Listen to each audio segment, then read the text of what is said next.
punta tayo ano ang latest update sa Greenland. Itong gustong kamkamin din ni Trumpo. Now, ang sabi ni von der Leyen, yung European Commissioner, chairman ng European Commission, na they will fight. Europe, sabi niya, may send troops to Greenland to stop Trump's seizure of the island.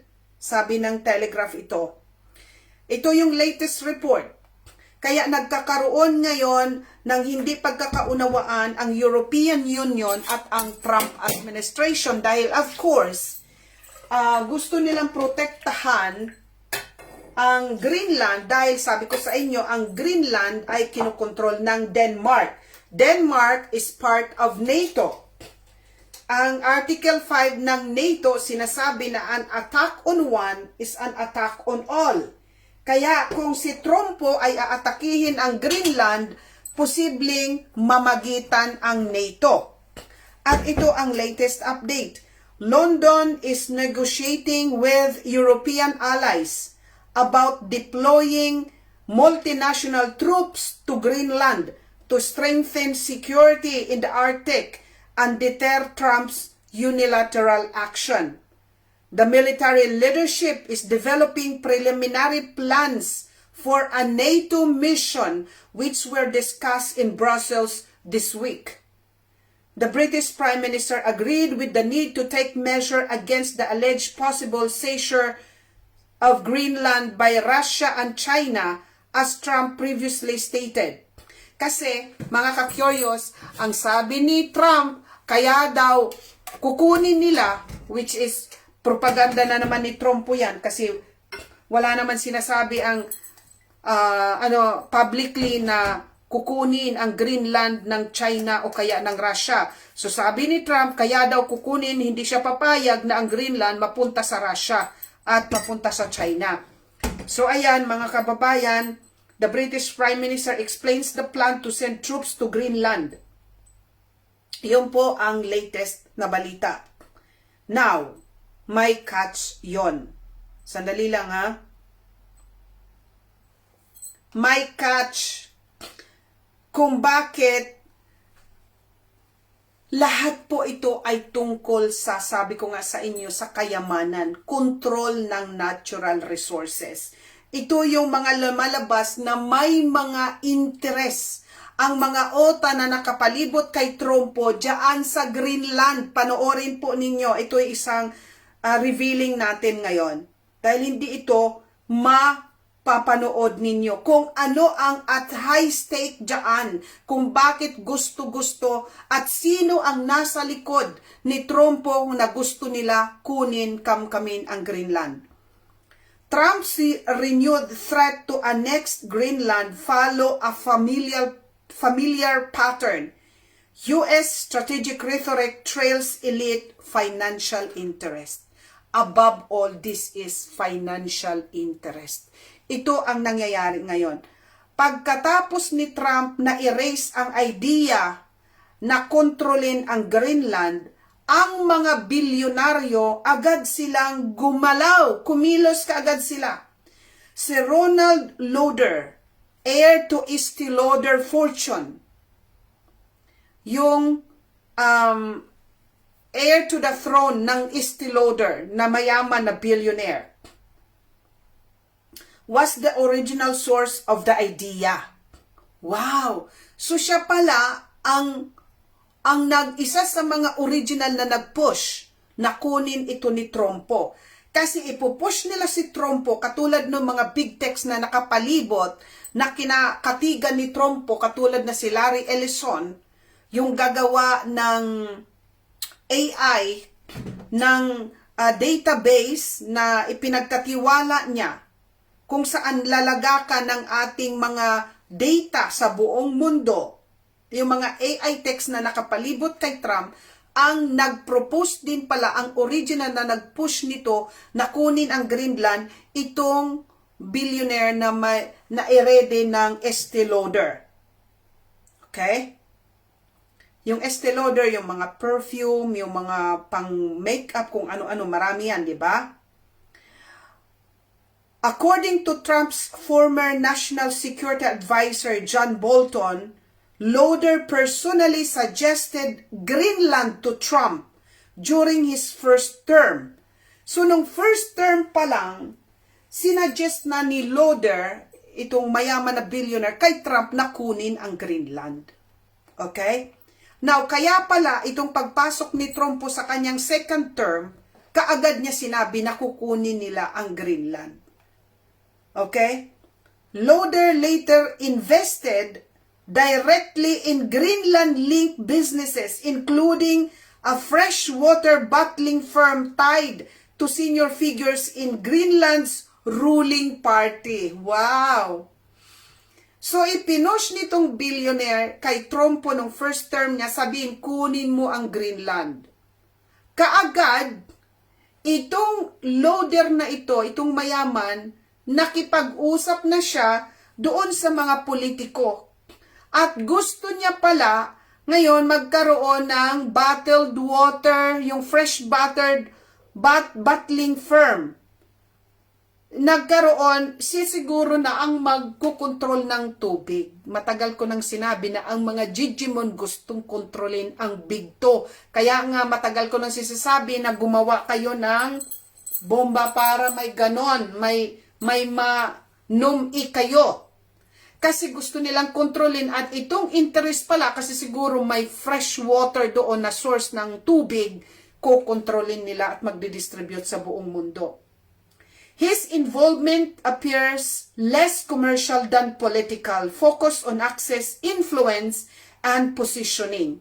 So nagpo-position niya, pag nung sinabi pa lang, baka si Trump, pag nung sinabi ni Lauder na, o sige, ayun, nakiposisyon na siya, lumapit na sa mga politiko para sa plano niyang magkaroon itong kontrolin ang tubig doon.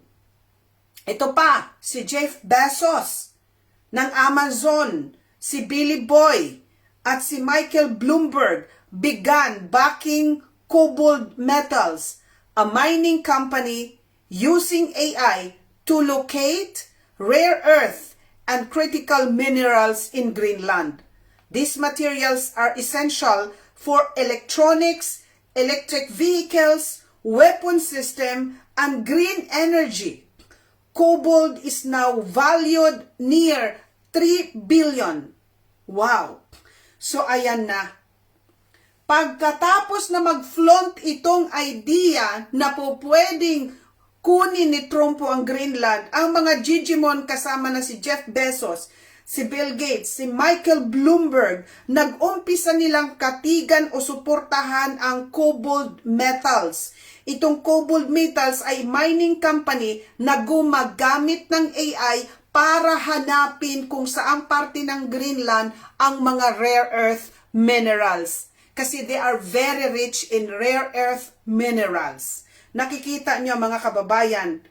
At itong mga rare earth minerals, kailangan ito para sa ating electronics. Kasi nga gusto nga nila puro na lahat mga electric na. 'Di ba? Lahat ng mga cellphones natin, laptop, lahat ng mga computer natin, andoon yung mga rare earth mineral na yon sa Greenland.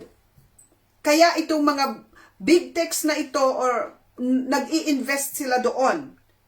Kailangan sa mga electric vehicles, sa weapon system, at sa, of course, sa green energy na gusto nila, itong mga renewables, itong mga solar panel, nandoon ang mina. Cobalt is now valued near 3 billion. Ito pa, si Sam Altman, is yung may-ari ng isang AI company din. Later joined as an investor. While Peter Thiel, yung founder naman ng alam mo yung magpapadala ka ng pera sa, ano nga ba yon? Si Peter Thiel, pag magpadala ka ng pera, nakalimutan ko na naman to. Wala talagang isip ko ngayon. Anyway, isa na naman lahat po itong billionaires na may kinalaman sa technology. Lahat po sila nag-i-invest dito sa Greenland. Okay? At pati si Sam Altman, Peter Thiel, funded a separate project aimed at building a high-tech Freedom City on the island. Wow! So may plano na ng tech city na gagawin nila sa Greenland. Ang nag-uumpisa nito, may separate na project. Ang tawag nila is Freedom City. Baka 15-minute cities din siguro ito. Kasi nga, mga tech moguls ito. So, kung magkikreate sila ng city, it must be similar to 15-minute city. Ayaw na nila gamitin yung 15-minute city kasi botched na, ayaw na ng mga OTA. Kaya ang nilalagay nila, Freedom City, doon sa island ng Greenland. Trump now frames Greenland as a national security issue. In reality, this reflects Washington's growing fear of losing ground to China in critical minerals and to Russia in the Arctic. Greenland's location, resources, and proximity to Arctic routes make it strategic prize in U.S. effort to preserve global dominance. In short, Trump's annexation rhetoric did not emerge in a vacuum. It aligns closely with billionaire-backed investment, strategic minerals, and long-term U.S. power competition in the Arctic. Siguro maliwanag na po yan na it's about dominance, power, and control. Nakikita nyo kasi strategic position para pagkontrol ng Arctic ang Greenland. Maliwanag po mga kababayan na it has nothing to do with na sinasabi nila katulad ng reasoning niya sa Maduro sa Venezuela na dahil sa drug. It's not about that. It's the control of their national yung kayamanan. At of course, pag marami kang kayamanan, mayaman ka, lahat makakapag-armas ka at ikaw ang nasa top. Okay? Ikaw ang magkukontrol ng lahat.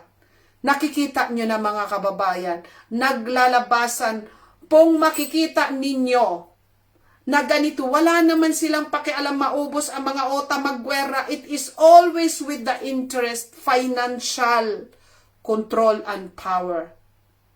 Kaya makikinig pa kayo, kaya pinuntahan doon. Ang mga Pinoy naman naniwala, susunod na si Bangag na kukunin kasi si Maduro nag-aano ng droga, inalis na. Naniniwala kayo? Kaalyado yan ng ginagamit lang kayo ng mga DDS, yung mga naniniwala ng mga Pinoy, susunod na si Bangag, anuhin na yan,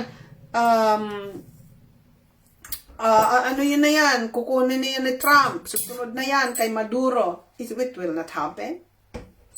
It will not happen dahil magpapalakas si Trump kay BBM dahil kayo nga ang ipapain dyan sa malaking gulo na ginagawa ngayon sa paghahanda. By the way, mga ka-curious, so ito po lahat ng mga big techs, moguls, andoon, nagsasama-sama po sila para kunin nila or sila ang makinabang doon sa kayamanan ng Greenland. Now, because of that annexation, na by the way, may report si Trump na naghahanda sila kung paano magpadala doon ng mga tao sa Greenland. Kasi talagang desidido sila. Pero mas mabuti na ngayon na i-expose ang totoong intention nila. Now, ang Canada fears it could become Trump's next target after Venezuela and Greenland. Washington could resort to military coercion. Official in Ottawa believe any attempt at pressure from the U.S. would be extremely costly for them. Canadian military expert already state. The authorities are also concerned about political risk. Events in Venezuela will Trump gain control over oil should his readiness to act adventurously to strengthen his influence in the region. So ngayon, mga kababayan, after sa ginawa ni Trump dyan sa Venezuela na dinukot niya si Maduro at itong plano nila na kunin din ang Greenland, natatakot ngayon ang Canada na sila na ang isunod.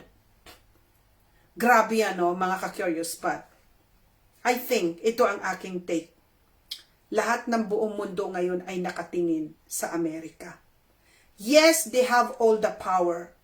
But, ang problema ngayon, ang trust ng mga tao sa buong mundo, sa empire na nangunguna ngayon, yung impero ngayon. Dahil lahat ng mundo is watching. Hindi sila papayag na ano na ang sabi ng mga leader sa buong mundo. Anong nangyayari? Paano sila magtatrust sa Amerika na kung sino man ang kanilang mga kalaban ay pwede na lang nilang dukutin yung mga leader ng bansa na kumalakalaban sa Amerika. So, ang hindi ngayon matanggap-tanggap at hindi nalalaman ng mga tao na ang kredibilidad ng Amerika bumabagsak. Makikita natin, mga ka-curious, sa padami ng padami na sumasali or sumasanib sa BRICS. Yung Brazil, Russia, India, China, and South Africa. Padami ng padami ang nagiging member ng BRICS na ibalita na natin. At a lot more are waiting to become a member of the BRICS. At ang hindi ibinabalita sa atin, yes, they have all the military powers, pero once the trust is broken, wala nang mga bansa, nababawasan ngayon yung paggamit ng dollar. Makikita itong sinasabi ko sa pag-opt ng maraming mga tao na mag-invest sa dollar, ay sa gold at saka sa silver at iba pang mga precious metals. Dahil ayaw na nila itong tuloy-tuloy na mga bansa na itinatapon, they are ditching US dollar in their businesses. Yung pagbili, padami na ngayon ang mga bansa na hindi na gumagamit ng dollar para sa pagbili ng mga oil. Ito ang konkreto, mga kababayan, na hindi pinapaalam sa inyo na yes, may power sila, may military sila, pero yung trust, once ang tao ngayon at hindi na gumamit, kaya sila naging powerful dahil sila nagdidikta sa paggamit nitong petrodollar. Na lahat ng mga business dealings pagdating sa oil, gas, gumagamit tayo ng dollar, di ba? Pag bumili ka dollar, ngayon hindi na ang mga pagbibintahan between China and Russia, gumagamit na sila ng rubles at saka pera ng yuan. Now, ang business dealings also with India, rupee ba? Tama? Ang India, gumagamit na sila. Maraming ang Saudi Arabia, they are planning also, they are using now also transactions with yuan. So dito makikita, yes, meron silang military power, but yung mga bansa, nagagalit na sila at hindi lang nagagalit, natatakot sila na ganito lang ang gagawin sa kanila, yung ginawa nilang pagnakaw ng mga assets ng Russia, freeze din nila, di ba? Yung 300 plus billion Russian assets sa Europe, freeze nila, sila ang nagdedesisyon. Sila ang nagdedesisyon kung sino ang liligwakin, sasakupin na bansa, and it cannot happen. At dito natin makikita, soon, babagsak sila. Okay? Tandaan nyo yan. Dahil ang mga bansa ngayon, nababasa ko, lalo na sa Africa, wala na silang trust. Sino ba naman ang leader na mag-i-invest ng Amerika kung anytime na gusto nilang gurgurin ka, gugurgurin ka? Kung may pera ka, i-freeze nila, i-freeze nila. So yan po. At ito, grabe ayan nag-post pa talaga si Trump sa Truth Social. Ito hindi to totoo to, na ang nakalagay, acting president of Venezuela. Inilagay pa talaga niya na siya na ang acting president. Siya na ang nagdidikta doon sa Venezuela. Imaginein mo yan. Ewan ko kung ano na nangyari kay Trump po.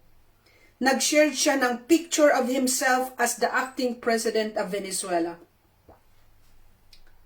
Ayan po.